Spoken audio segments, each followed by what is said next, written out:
Hey guys, it's Alana and welcome back for another episode of Seeing Other People. We are going to get right into it. I'm so excited. First of all, I love that you guys love when my best friends come on the podcast. Like nothing makes me happier than having them share their stories with you and having you guys like be so receptive and open and excited to hear them. So I am honored to have Sarah Sasson back on the podcast, and she is here right now. But before I let her reintroduce herself, just want to give you guys a little backstory. The last time Sarah was on the podcast, the episode was about her learning to love her single self. And shortly after that, that was the last time, right? Yeah. I was on the pod? Yeah. Yeah. Okay. Shortly after that, Sarah met her now husband, Ben, and they've been married for like a year. Yeah. Isn't that crazy? That is so crazy. So there's so much for us to talk about how you got from that place to this place and everything in between. So Sarah, welcome back to Seeing Other People.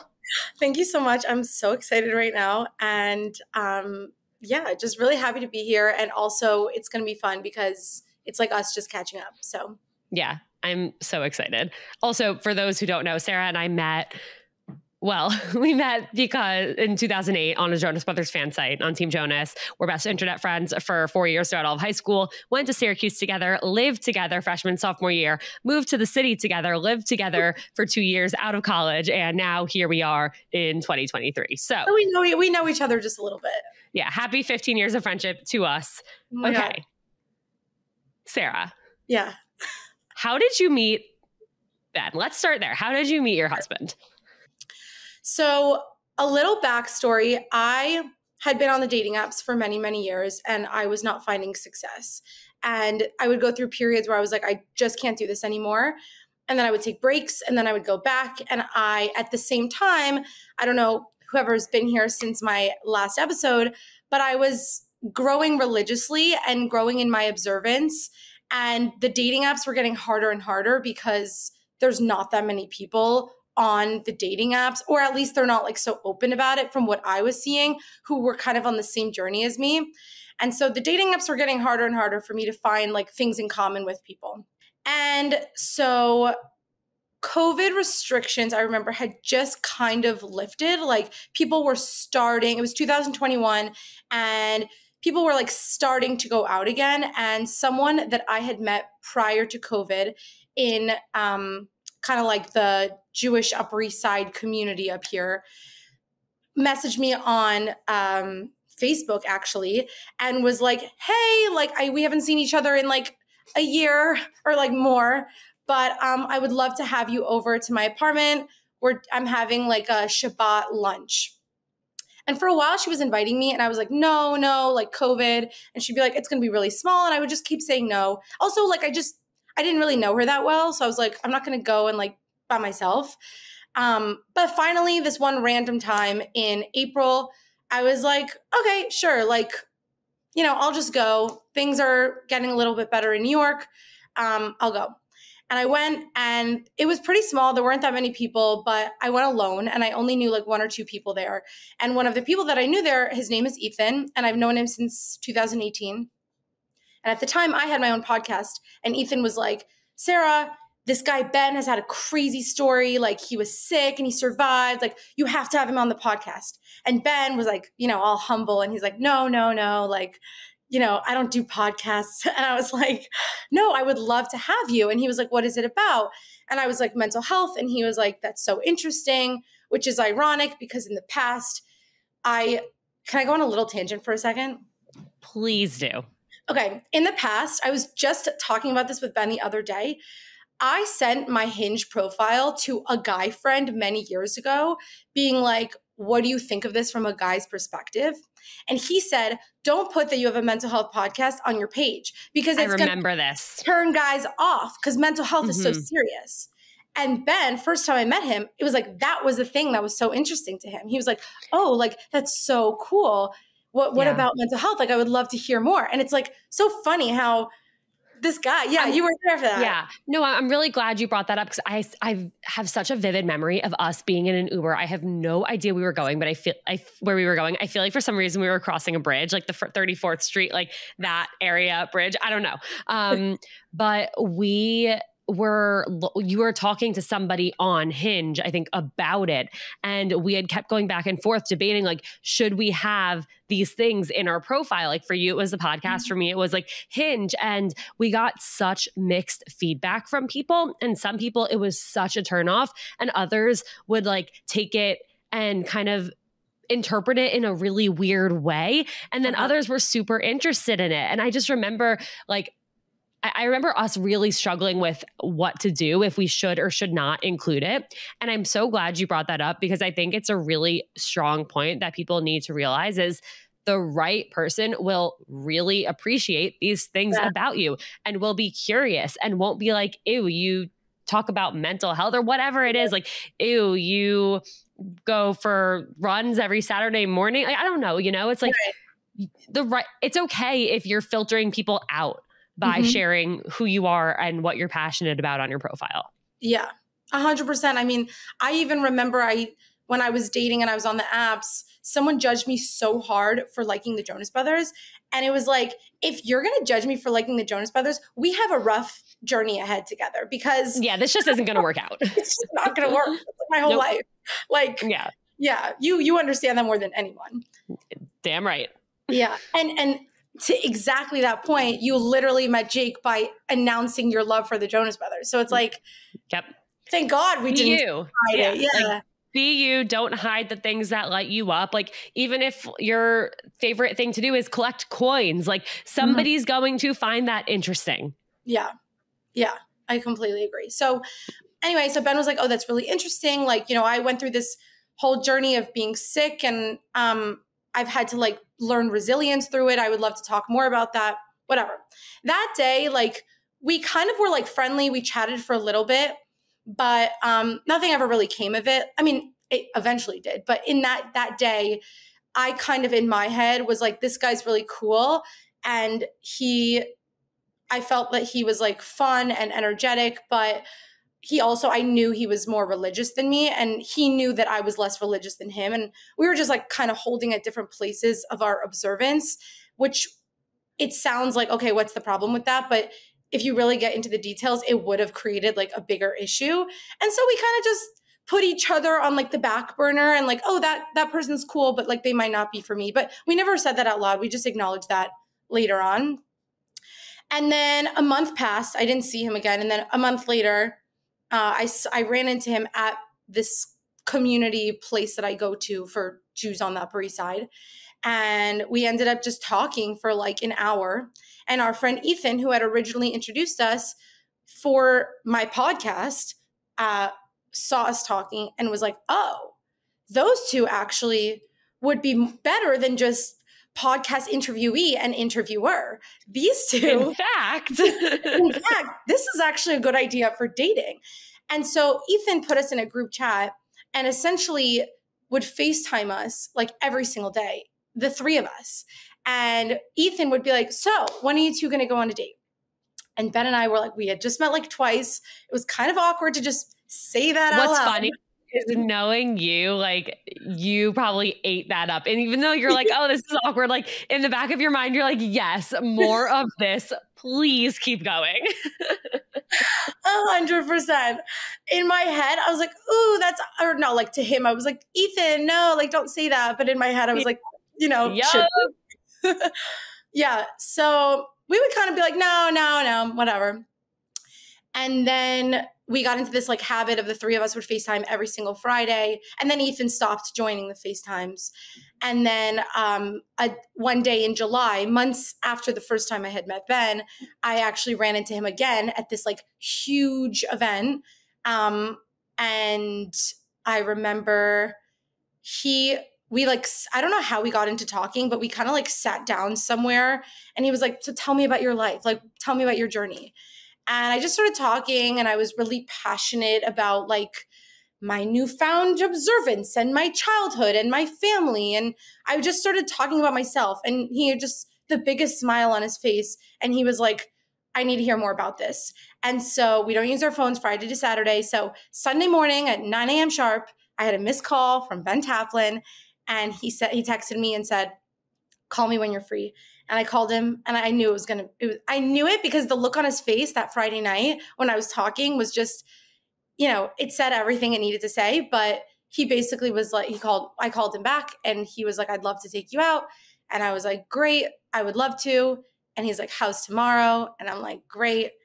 And then after the end of the first date, he's like, how's Wednesday, which was 2 days later. And he was just very open about being into me. And so, yeah. I want to go into the religious aspect of it all for a bit, because you mentioned in the beginning, like when you first met him, it's like, oh, well, like he was more religious than I was. And I know for you, as you were on this religious journey of yours, you were experiencing that exact situation in every which way in dating, where sometimes you would go out with people where they were more religious than you were, or the opposite, you were more religious than they were. And so I'm curious, for anyone who's kind of trying to explore that, find that balance, whether it's with religion, fitness, travel, like whatever it is, how did you find that right fit, especially when it wasn't necessarily the fit that you thought it was going to be? Right. Yeah. That's a great question. I think that when I was originally looking, the last time I was on your podcast, at that point, I didn't really have like specifics in mind. I just wanted someone who was growth oriented, especially in the religious way. Like I was on a growth journey, and I was so happy in my life, but I also at the same time was like, I want to explore this path, and these are the values that I'm, gravitating towards. And so I would go on dates with people, and they didn't need to be exactly where I was, but they were like not interested at all. They didn't even want to hear about it. So for me, it's like, while I'm going down this path and I'm growing and I'm really excited about it, to continue dating someone who's like going the opposite way, it would just be really difficult, because it's like, I'm sure they're a great person, but just our values were not really aligned. And when I met Ben originally, so he was keeping Shabbat, I was not. He was stricter and kosher, I was not. Some people find ways to date with that mix, and it works out. Like I know a couple, and one doesn't keep Shabbat and one does, and they're getting married, or they just got married. And they find their way to figure it out. Personally, for me, if anyone who's listening knows about Shabbat, but it doesn't even need to be Shabbat. It could just be you have this certain lifestyle, and your partner is like, it's not just doesn't do the same lifestyle. It's keeping Shabbat is a certain set of, guidelines and rules, and other people see that as really restrictive. I see it as like, it enhances my life. So if I'm going to date someone that would constantly say like, you're restricting yourself, I'd be like, you're not really understanding the lifestyle that I find so beautiful. And it would be hard to like match the life that we want to build together. And when I met Ben originally, I wasn't keeping Shabbat. So that's kind of what he thought. Like, on Friday nights and Saturday afternoons, my phone's off. I'm having a great time with family and friends. I'm having meals. I'm going to synagogue. I'm like, there's a lot of it that's so beautiful. But if I wasn't ready to like participate in that, and like Saturdays, I'm like, well, I'm going to go to brunch. Like you do you and I'll do me. It's just, I don't know if I'm explaining it correctly, but it would be really, really hard to like build a life together if his phone is off Friday to Saturday and he's not able to take a car. And I would be constantly like, what the heck? Like, I want to go do this and that. Like, why can't you do it? Right. So by the time we had re-met in July, I was keeping Shabbat. And I think that's what made it a little bit easier for us to connect on like the lifestyles that we both had, because it made it easier to envision like a life we could build together, as opposed to, and I think for Ben, like, he also is a pretty open-minded person. When we first started dating, like he didn't have a rule book of what he was looking for. For example, I'm going to open a whole can of worms with this, and I don't know what people will say about this, but whatever. A lot of religious women don't wear pants. And when we started dating, I didn't know where I stood with that yet. I was like, I don't know. I'm kind of liking skirts, but like, I'm not going to promise you anything. He was like, that's your decision. Like we call it a mitzvah. Like that's a woman's thing. So he was like, that's on you to decide. I can't make that decision for you, but like, I'm open to dating you regardless. So it's like those things he was kind of like, whatever, that's on you. But Shabbat it's a huge thing. I mean, it's every week, it's a whole lifestyle. So that would have been a little bit harder for him to like budge on. So on our first date, or actually on our second date, I like kind of expressed to him, I'm feeling kind of anxious. I feel like you're way ahead of me. I don't know, how we're going to navigate this. And he was like, listen, I have some non-negotiables that like I've decided in my life that I'm looking for. And those non-negotiables are like Shabbat, kosher, and this other thing I'm not getting into as well. And I was like, great, like that's where I'm at too. Like I feel comfortable with that as well. And everything else we can, I'm open-minded, he's open-minded. We'll see how it goes. Sorry, that was kind of long. No, thank you for going into all of that. I think all of it is so important. There's a lot I kind of want to go back to. The first being, you mentioned like there were different parts of your journey along the way. So there were certain things where you were undecided on, like the skirt pants thing, like you weren't sure. And I think the beauty of like why the situation worked out is because he said, that's up to you. Like he was willing to be flexible versus the certain non-negotiables. It's like, it's good that he had those non-negotiables and that he was able to articulate them, because we all should have non-negotiables, whether or not we want children, which way we lean politically, like what our religious values are, things like that. That's something that every relationship, like you do need to be aligned on those things. You could be of different religions, but how are you going to raise your kids? Things like that. If somebody feels one way, you have to articulate that. And so I think, yes, it was kind of a new world that you were entering into, but it's one that you chose to enter into and you wanted to. And you said to him, I don't know where I stand on certain things. And he said, okay, but here's where I stand on these things. And these are the things that I want in my future. And you said, yeah, I feel the same. And so I think that communication, especially early on, people are so afraid to have those conversations, but they're the most important conversations to have at the beginning of any relationship. 100%. And I think that if I had gone on a date with someone who said, I will only date someone who only wears skirts, I couldn't have continued, because at that point, it would have felt like I was doing it for them and not me. And that's a pretty big decision to make. And, I mean, like, I'm happy that Ben was so open about that, because, I told him I'm growing. I'm not. And we're all growing. Everyone's growing in their own way. Like, that's why I was like, oh gosh, this pants skirt thing is going to be like a tricky one to talk about, because it's really hard to explain. But I think it really can apply to everything. Like, there's some things, as you said, you go on a date with, and you go on a date with someone with, and you're like, these are the things that I won't budge on. For example, having kids or not. And then there's other things that I think we think are non-negotiables. Like, I thought there were things I had to have, like someone who had the exact same background as me. But Ben and I grew up incredibly differently, but it really mattered where we were at that time and where we are now. It's where we come from wasn't like as important as I thought it was. So it's interesting how like I had my non-negotiables, but at the same time, I also learned to be like more flexible on things I thought were so important. Yeah. I think it's also interesting how much you can see in this situation, like timing comes into play. Like when you said, like when you first met him and it was like that podcast conversation, it was like you weren't there yet, but you were heading in that direction. And sorry to offer up information about you guys and your relationship, but I think one of the most beautiful things about it as you've been on this journey is you've always said, like, because obviously like, you weren't always this religious background for people who didn't know, like this was really a journey Sarah went on after an intense breakup that she went through, where she kind of decided to like rediscover herself and what was important to her. And this was a huge part of that.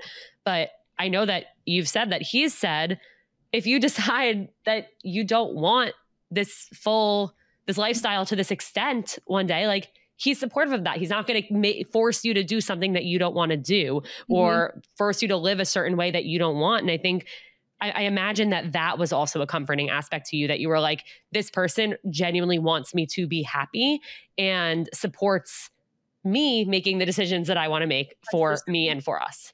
Yeah, it has to come from me. Like, he won't ever feel good if these things are coming from him, and vice versa. I mean, if you're forcing your spouse to do something, does it really feel good if you get your way, but like, does that really feel good if the person you love is doing something forcefully? It's like, personally, I would not want that. And he would not want that either. It has to be authentic. And you're right. Like at the beginning, having the space to, I didn't have to make any like promises for the rest of my life. I mean, the non-negotiables were, he definitely said like, these are things that are important to me and I'm not ready to budge on that. And if you don't have that, like no judgment to you, it's just, we're not a match.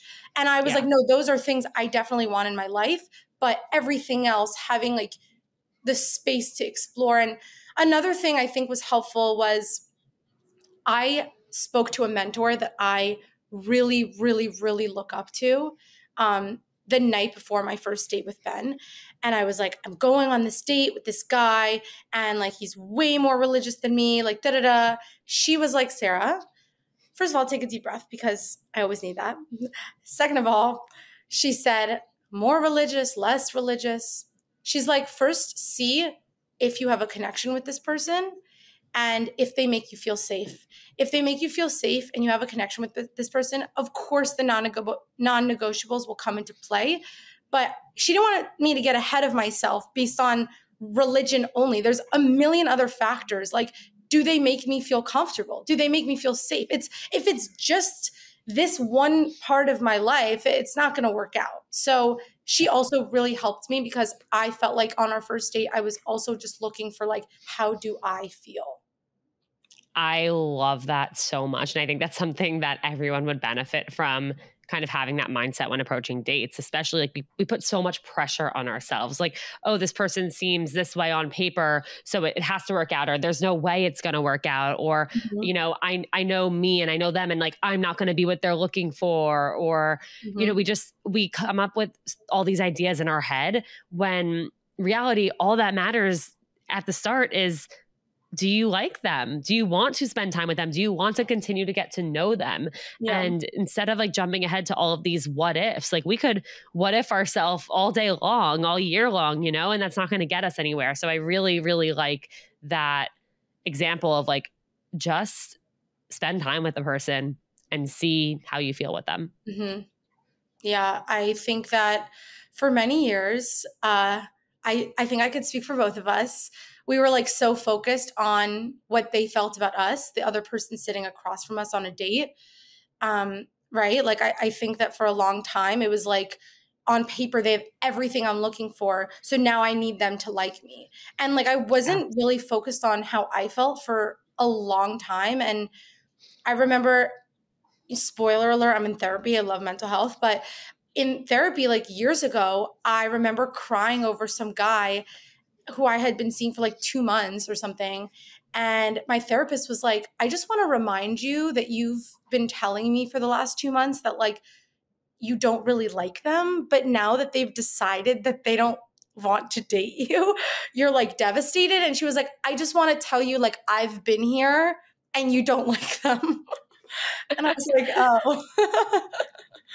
Yep. Ding, ding, ding. Yeah. I wish you and I had kept track of like the number of people we cried over, but like what happened the week before, us being like, right. Like okay, us being like, oh, like I really don't want to go on this date, or like, yeah, the date was fine. Fast forward the next day. Oh my God, they haven't texted me back in an hour. What if I never hear from them again? I'm going to literally die. Like that was literally our entire life. Like that exact scenario on repeat. I know. And we had to go through it, but like, it's a kind of comical. Like it was, I don't know, whatever. Yeah. Yeah. No, it is so funny. I feel like you and I like really, really went through it together, like the ups, the downs, the lefts, the rights. But I feel like you said, like we had to go through it. I think we learned so much in each of these experiences, whether they were positive or negative, whether they were so much fun or ended in heartbreak. We learned so much through each of them. And they fully helped mold us into the person we became and the things that we valued and the type of person we wanted to be and the type of partner we wanted. And so even if, you know, for anyone who's listening, if whatever you're going through right now, if it's confusing, if it's painful, if it's something that you don't know how it's going to end or it just ended and you don't know if you're going to be okay, like you will be okay. And all of these situations will lead you to the next thing, to the next thing, to the next thing, to the right thing. Yeah. And also, just to add onto that, after that breakup that Alana touched on earlier, that kind of led me into the self-discovery. Like, I am so unbelievably grateful that I had all of these years after that to find myself, discover the things that I like, who I am as an adult. Like, everyone has a different journey. Everyone has a different timeline. I don't think I realized at the time. I remember a friend said to me, like, Sarah, like, this is a good opportunity for you to like discover yourself. And I was like, no, I just want to like have a partner. I'm ready, da da da. I was like so convinced that I was so ready. But I didn't really know much about myself. And I didn't understand what people meant when they said that either. I was like, what do you mean? Like, I'm Sarah. What do you mean I don't know myself? But I didn't understand like what I like to do on my own. I had never lived by myself. And then I lived by myself and I loved it. And I just knew how to exist in a space with my own thoughts where I was okay. And it took so much time and so much work. And I know it's the most annoying thing when people are like, you will meet the person when you're least expecting it. Like, that's so annoying to hear. And sometimes I really believe you do need to look. Like, I don't think that you could just like sit around and everyone just finds their match. But like, yeah, go ahead. Yeah, I don't think so I've thought about that so many times and I've heard it in every which way. Yeah. I feel like on one hand, yes and no. Like, it's not like when you least expect it, but it's when you've taken the time to figure yourself out and you feel more okay and happier about who you are because you've taken that time to heal, to learn, to grow. And then you meet somebody and first of all, they can tell, like that you exude a new type of confidence or a personality that you weren't so sure of before. And that attracts people, that attracts the right type of people. You also have more filters up of like, oh no, this person who's just like here to mess around, like I'm not going to waste my time with that anymore. So yes, on one hand, maybe it's like, you're not spending every second of every day swiping on dating apps, like looking for just whoever wants to be with you, but you're just approaching it in a much healthier way because you now have taken the time to like know yourself and grow yourself and really zero in on like the person you are and the person you want to be. And I think that's when somebody comes in and you meet them and they add to your life instead of becoming your whole life. Exactly what I wanted to say. Thank you. I definitely agree. I don't think it's like, I think it takes work to figure out what you're looking for, who you are, what makes you happy. It's not something that just like magically poof appears. Like even me, I believe in God. I believe in all these things. Like we do believe in the concept of putting in the work. You don't sit around in your apartment and that's it. The next day, you least expect it, it just happens. Now you have to really put in the work to figure out what you're looking for, figure out who you are, be comfortable with yourself. And you're 100% right. Like when you go out into the world knowing yourself and loving yourself, which sounds super cheesy, but it's true. And this is literally what my last episode was about. Like I was starting to go into the world as a different me, a me that knew myself, a me that was just confident. And like, it's not that this like magic thing happened.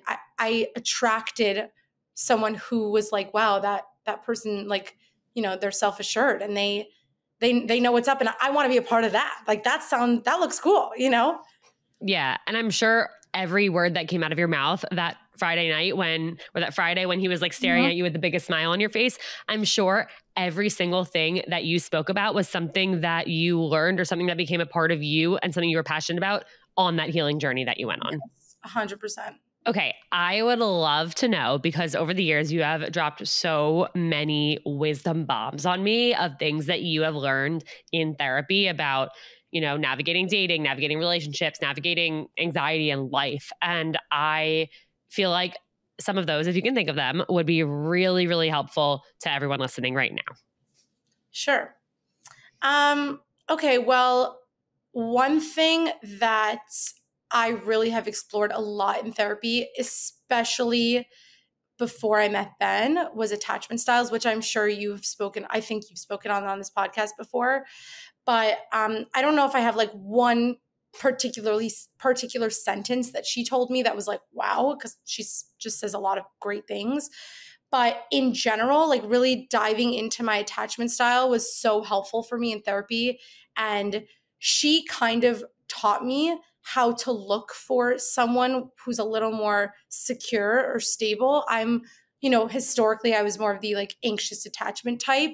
And I was always going, You know. shocker, shocker. And I was always going for the avoidant attachment type. And I remember her saying to me one day, like, this is the same, I'm not a doctor, so I don't want to like say the wrong thing, but she was kind of like, this is kind of like a drug. Like the way it is in your brain, it's an addiction.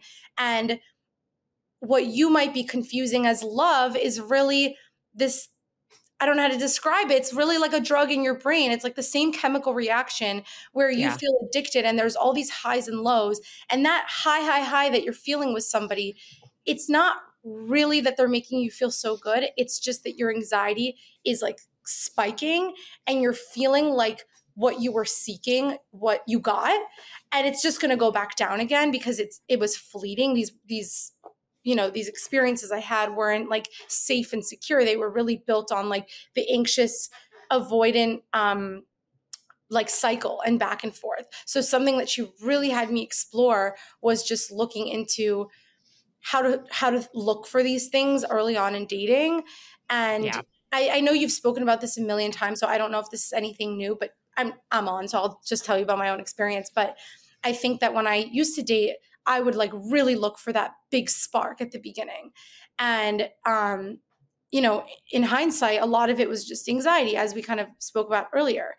And then when I started reshifting the way I was looking and the way I was dating and the way I was looking for somebody, I started looking for, how was the first date? Was it good, but not like how did I feel after the first date? And so, I don't need to get into all of it, but that's kind of something she really, really had me focus on. And I think it's super important because I ended up changing the way I dated, not just the values and the whole thing, but truly the little things in the other person that like how my brain was reacting to them. Is this making sense? Yes, it is. Yes. I think two things. One, what you said about like the chemical being released. It's like the dopamine release when, someone texts you back. It doesn't matter if you like them or not. You just want the validation that they're texting you. And so that like makes you convince yourself that you like them and that you need them and that you love them even when you don't. And I really like the point about like taking note of how you feel after the date, because you should feel really calm, like excited, but calm if it's somebody who actually could be a good fit for you versus how we would feel for years, which was that like, oh my God, if I don't see them again, I'm going to die feeling. But that's not it. That's not what we should be looking for. Like that spark is really mixed feelings. A lot of times it's confusion and it's really your anxiety and your gut kind of trying to give you a warning sign, but we're not like, until you're aware of that, you're not aware of it and you're just going to keep feeding into it. Right. And I think another thing, just to bring Ben back into the picture, but after our first date, he made it very clear, like, I really enjoyed this date. He wasn't obsessed with me. He wasn't like, oh my God, like, I need to see you every single day. But he was like, I really enjoyed this. Like, let's do it again. And he made it clear that he wanted to see me again. So we hung out 2 days later. And even in terms of texting, like, it was normal. There wasn't like this sudden obsession with each other where it was kind of like, ooh, what's going on here? But it also wasn't like the second we started connecting, he was backing away and was like distant. It was just a comfortable space where I never once had to question, how's he feeling about me? I always knew when we were going to go on our next date. And even when I didn't, I was just kind of like, okay, like we like each other. Like we're going to keep exploring this. I want to ask because I get questions about this a lot. I remember somewhere in the early stages, he decided somewhat last minute to take a big trip to South Africa, I think. Wow. How did you internally like manage that? Because I know we get really stressed, especially early on, if we just start talking to somebody, but then they're going out of town and it's like, well, are we going to talk while we're gone? Am I going to see them? Are they going to forget about me? Are they going to meet? So like, how did you approach that situation? That's a great question. And I'm so impressed that you remember this. My memory works sometimes, not most times, but sometimes. That's amazing. I think I remember that he was very verbal with me about like, I'm going on this trip. I definitely want to keep talking. Like, he wasn't like, I'm leaving, I'll see you when I see ya. It was like, let's definitely keep talking. I'll do my best to talk to you while I'm away, but like, we'll definitely hang out when I'm back. And I remember being like, I wasn't like anxious. I was just kind of like, okay, like this may be a good opportunity to see. Sometimes when people leave, it's a good opportunity to see, do you miss them? Do you want to hang out with them again? And this trip ended up being amazing for our relationship because we both really just wanted to talk. And we ended up FaceTiming like it's okay. I know I just said we weren't like obsessed with each other, but this was after like no. This was after like date 4. He was like, I'm going away. And I remember not being scared. I remember being like, it's going to be okay. He's very verbal with me. It doesn't feel like he's like really like leaving me for good. It feels like this guy is into me and I like him. And, I will see him when I'm back. So I wasn't anxious about it. And I was intrigued to see how we would act on the trip. And then I don't think either of us expected it. It's just that as the trip went on, we just like kept being like, hey, you free to FaceTime? And it just kept happening. And I remember we had like really long, great FaceTimes while he was away. And I was like, why are you doing this? Like, you're in South Africa. And he would be up until 5 a.m. talking to me. And I would be falling asleep because it was like 10:30 here. And I don't know. When he came back, he was like, you're going to choose the next date. And it happened so naturally. It wasn't something that like, we didn't plan how it was going to go when he left. I just felt comfortable with him. So I didn't really feel anxious about it. And I think it's 2 things. It's that communication about like, yeah, like we'll talk when we can while I'm gone. And it's that level of comfort that you felt. So you weren't actually staring at your phone, waiting for it to light up with his name and building up this anxiety and questioning, what if he's doing this? What if he's talking to that person? Like, what if all these other things are happening? You were just like, okay, like we'll talk when we talk and we'll see if we miss each other. And then if he comes back and we want to see each other, great. Like, I think it's, again, it goes back to like taking that pressure off and kind of going with the flow and letting things happen. Because I think we self-sabotage so many potential great partnerships by getting in our heads and by putting all of this pressure and these expectations and questioning every little thing. And I think this is a perfect example of like, just trust in the situation, and what's like meant for you will be for you and won't miss you. Yeah, exactly. Like, because I felt comfortable, I didn't feel the need to like, question what he was doing, as you said. And because we already had this level of like, I know you like me and it was like kind of a mutual understanding. He felt comfortable enough, even like we wouldn't text all day. And then I would just get a picture of him, his pictures from the trip, like, oh, look what I'm doing. And I'd be like, oh, that's so cool. And yeah, it felt really safe, which is, was a great sign for me early on. Yeah, I love that. Okay. I've already asked you for the best piece of dating or relationship advice you've ever received. So instead, I am going to ask you as my final question, is there something specific you wish, if you could go back in time 5 years or 10 years, what would you tell yourself? Oh my gosh. I would shake myself. I wouldn't just tell myself. I would slap us both. I would be like, bah, bah, bah, it's going to work out. Like, it is going to be okay. And I have to tell myself this every single day, still, with every situation that arises. Sometimes I get like really anxious and I think that if I'm late to this thing, this person's going to be mad at me and then the friendship's over. It's going to be okay. Even if it doesn't work out the way that you intend it to work out. And a lot of times in life, things do not work out the way we think they're going to work out. Like, if I could go back to my college self or my high school self, my life looks entirely different than what I had planned for myself. But we also wouldn't, now that we know what we know, we would never have wanted it to work out the way 18-year-old, 20-year-old, even 25, 26-year-old us would have wanted. Yeah. I think that the number one thing is just, it's going to be okay. No matter what the outcome is, it will be okay. You're not going to find yourself in a situation where for 5 years, you're like, you can't move on and you can't smile. You do smile again. You will smile again. You will enjoy yourself again. You will go out with your friends again. If you're not liking your friends now, you will make new friends. It can happen.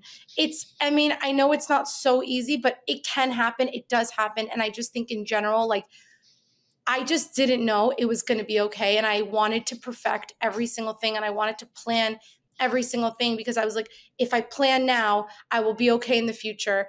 But the truth is that nothing went according to plan.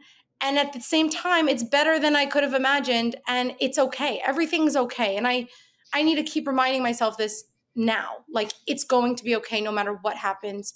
I'm going to be okay. And probably more than okay, you will be happy again. The sun will shine again. And, that's it. This was perfect. And I am so happy that you came on. I'm so happy that we got to talk about this. I feel like every year, at least once a year, we need like an update on your life and your marriage and everything. Yeah. Would love to give that. Love you. Thank you, Sarah, so much. If you want to let everyone know where they can find you, shout it out.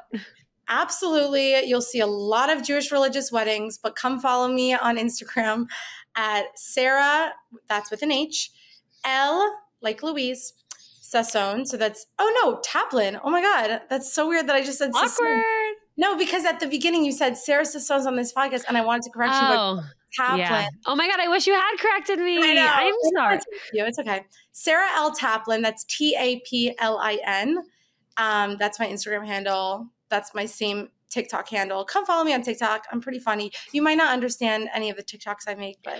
Well, hold on. Also, if there's anyone out there that is exploring religion, is exploring Judaism and has questions, like obviously I know in your own journey, you talk to so many different people on your path to like figuring out who you were and what you wanted. So like, guys, if you or someone you know is in that boat, like please reach out to Sarah. Like she would love to, I'm speaking for you, but I imagine you would love to talk to them.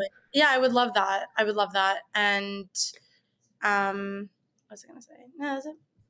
Yeah, that's it. All right. Love you guys all. Send this episode to a friend who would benefit from hearing it. And I will talk to you guys next time. Bye. Bye. Thanks for listening, daters. I hope today's episode made you feel just a little bit less alone out there, no matter what your status might be. Give your finger a break from swiping and hit that follow and review button instead. And if you have any burning questions or want to share your own unfiltered dating stories, reach out to seeingotherpeoplepodcast@gmail.com. And in the meantime, keep on seeing other people.